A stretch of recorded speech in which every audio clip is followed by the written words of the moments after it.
Media seringkali menyebarkan informasi yang tidak akurat, yang pada gilirannya menyebabkan kebingungan di kalangan publik mengenai realitas yang terjadi di dalam tim.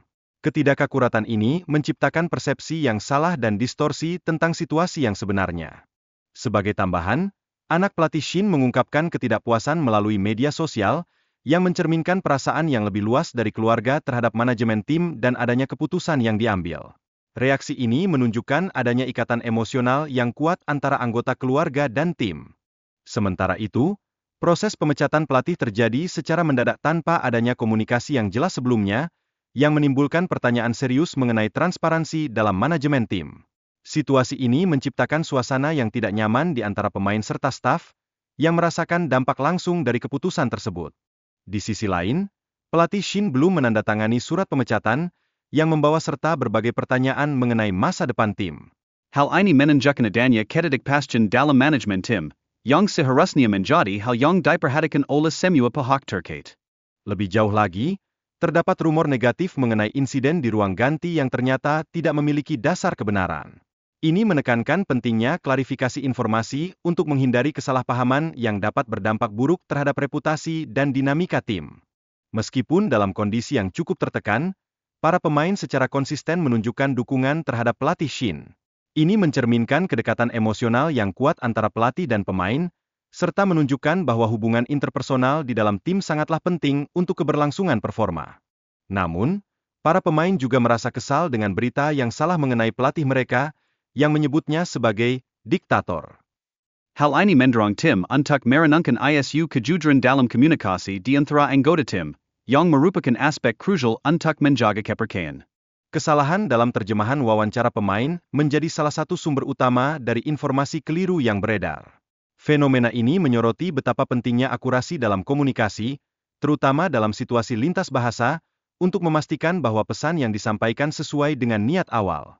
Dari perspektif yang lebih luas, Koshin memilih untuk tidak berbicara lebih lanjut tentang situasi ini karena kekhawatiran untuk merusak momentum positif yang telah dicapai oleh sepak bola Indonesia. Keputusan tersebut menunjukkan pentingnya menjaga stabilitas tim dalam menghadapi tantangan yang ada.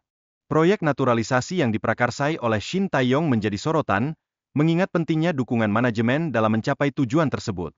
Tanpa dukungan yang tegas dan konsisten, proyek ini diragukan akan mampu berkembang sebagaimana mestinya. Selain itu, kurangnya komunikasi dan ketidakjelasan taktik menjadi isu utama yang diangkat dalam konteks pemecatan Koshin. Namun, banyak yang meragukan keakuratan alasan yang diberikan, sehingga menjadi bahan diskusi di kalangan penggemar dan analis sepak bola. Perubahan pelatih di tengah kompetisi seringkali dapat mengganggu konsistensi tim. Banyak penggemar sepak bola merasa bahwa keputusan ini berisiko dan tidak bijaksana, mengingat dampak emosional dan psikologis yang ditimbulkan kepada para pemain.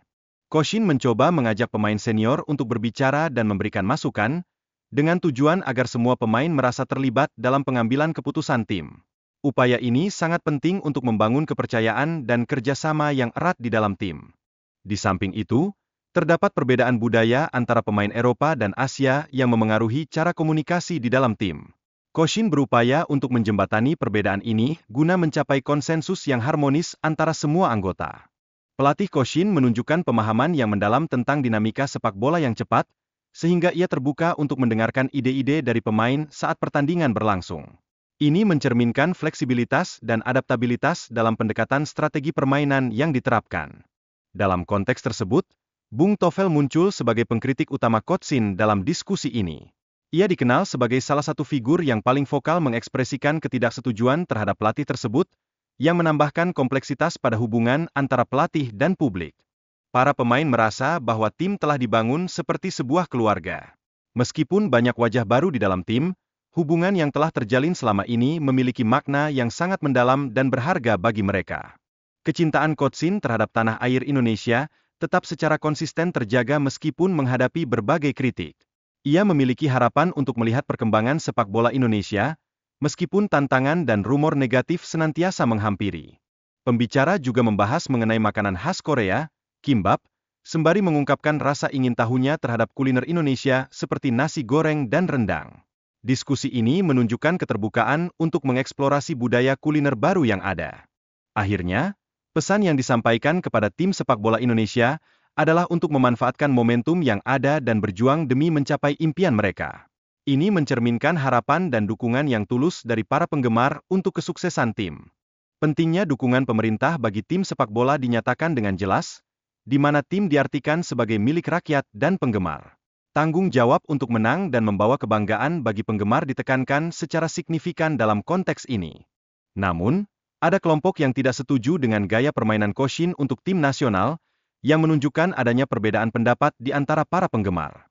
Keberagaman pendapat ini menciptakan dinamika menarik dalam dukungan publik yang patut diperhatikan. Selanjutnya, penting untuk menanggapi berita palsu yang beredar di media sosial, agar tidak menjadi suatu kebenaran yang diterima secara universal. Mengabaikan informasi yang salah dapat merugikan reputasi individu dan tim secara keseluruhan. Terakhir, Kosshin telah memberikan banyak kenangan positif bagi tim Indonesia di berbagai level, termasuk di tim U20 dan U23.